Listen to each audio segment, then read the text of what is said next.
When you don't speak the power of your brilliance, you build resentment towards the world. Welcome back to Along the Spiritual Journey.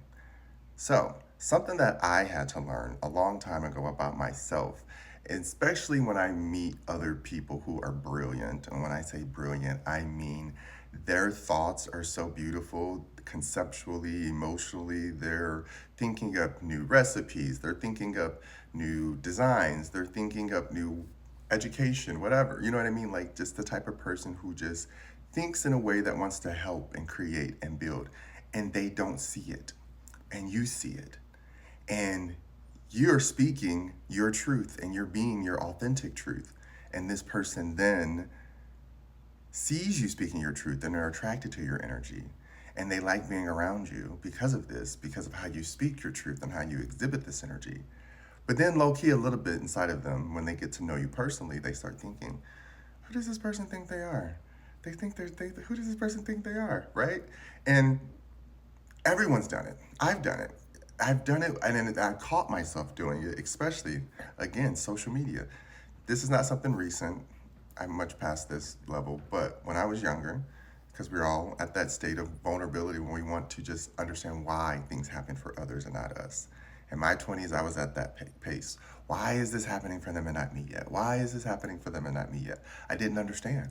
You know what I mean? I wanted to understand this energy of why can this person get this thing and I'm doing the same thing, but I'm not attaining it at the same speed. Because in school, that's where school tricks us. In school, you're even with your peers, right? You're going back and forth. You're passing a test. They're passing a test. You can see where your peers at in their grades. You can see where they're at in your sports when you're racing them. But then when you're out in the real world, you don't know what people have had cooking for long times and periods.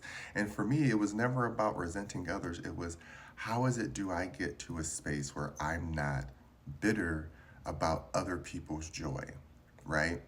Because I was never bitter towards people. I was bitter towards myself for not knowing how to attain it, right? We always talk about people being bitter towards others for having it, and it's this resentment that builds into jealousy. I'm not talking about jealousy. I'm talking about when you start getting into a place of melancholy and you start becoming depressed and sad and having angst and you don't know why, because some of us invert that energy. Some people push it out, and this is where you get a bully and they put it on to the outside world and they extrovert it out, right? And then the other ones, you can still be a bully and we introvert it in. You either bully out or bully in. I don't know why the energy works this way, but that is yin and yang. There is some power before the two things separate. There is a struggle, right? This is the seed bursting out and becoming the roots, right?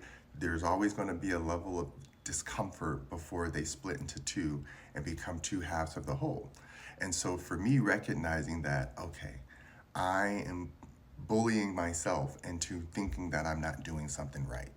I'm bullying myself into believing that I don't deserve something, even though I want it, right? And that's the part of when we talk about emotional intelligence and trauma work and shadow work and going on the inside and doing the work. It's not about trying to change yourself. It's about opening up parts of you that never got to bloom. This is the rebirth. This is the part of the energy that I talk about and all of my things on my website where I rating and branding and all of that, that all came from learning how to rebrand myself, right? Rebranding doesn't mean that you're discarding the whole package. It just means you're changing a few colors. You're changing a few labels, right? You might change the formula of the flavor on the inside, but the structure of itself is still integral. And that's the part of me that I had to learn how to understand, where I started to build resentment against my own brilliance. You will always feel, and there's so many social media and celebrities and people saying it, it's not about trying to be showy. It's not about trying to get attention. If you have an energy inside of you that wants to just be heard, then that means you're a creator. Creation is an expression of something bursting out that cannot retain itself anymore. That's why when you see anything that's beautiful, like fireworks and all this other, when it just bursts out, you're like, oh my God. When you see something baking and it goes from flat to blooming out, it's that expression of saying that is my brilliance. My brilliance is my interpretation of the knowledge of logic that I've been taught, which is a way to process and think, what words are, which is what we were taught, to say things that we feel, which is a chemical energy inside of us that is an alchemy that has no words of expression. We teach ourselves the words of expression by way of vibration, by way of teaching ourselves that this meaning means this thing. If you learn any language, the basis always starts with learning the phonetics, learning how it sounds, getting the vibrations right. When you get the vibrations right, then you can start trying to add in extra words and extra clicks and sounds and this and that, because that's truly all language is. And then we say it makes sense because other people have put some type of representation on it, right? This is the same thing of our brilliance. When we understand that we can interpret emotions and thoughts interchangeably at the same time, and we do it in a way that doesn't observably change our outside world, right? When we go out there and do destructive things like be in chaos and crime and hurting people, that is changing the outside world. That is changing the whole environment or organism as a whole, which is why it creates chaos. If we, the one individual, which represents a cell, if we are allowing ourselves to be a part of that energy, that's how we create this whole of bitterness that creates this type of codependency in our society where it's fun to see people upset and bitter and mean and all this. And I get it. We need to express ourselves. That is a level of expression. The reason reality shows are so good is because they're messy. And humans love to be messy. But we built social decorum and we have to be proper and respectful. And that part of society I appreciate. But also, there's part of us where we want to be messy and filthy because we really are just animals dressed up in clothes, right? We are really a part of this whole nature that's a bigger whole. So, learning how to not become bitter towards yourself is a level of representing that I am a part of everything.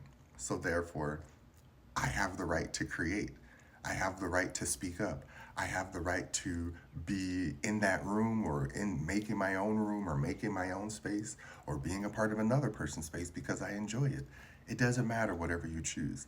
Just be aware of when you're starting to become bitter towards the world because that usually means that you are bullying your own brilliance and you're not speaking your own truth. You don't all have to get on social media. You just have to simply create. Creation is what makes you happy. That can be cooking, drawing, planting, gardening, same thing, whatever, mechanics. Something that takes your mind off this world that you can just do every day and not think about. Something that challenges you and trains you.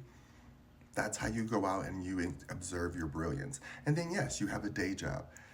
And it can be your day job. It doesn't have to be your forever beautiful, great job that everyone talks about. I'm on that same path where I would love to just create every day and get paid for that and never have to think about waking up and clocking in for someone else. But as I do that now, and it's a good position to be because I'm able to work on other parts of me. This is the whole part of the spiritual journey that we get to where you don't have to do work every day. You can take a break.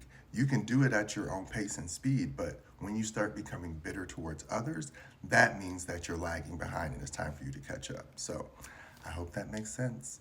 Love ya.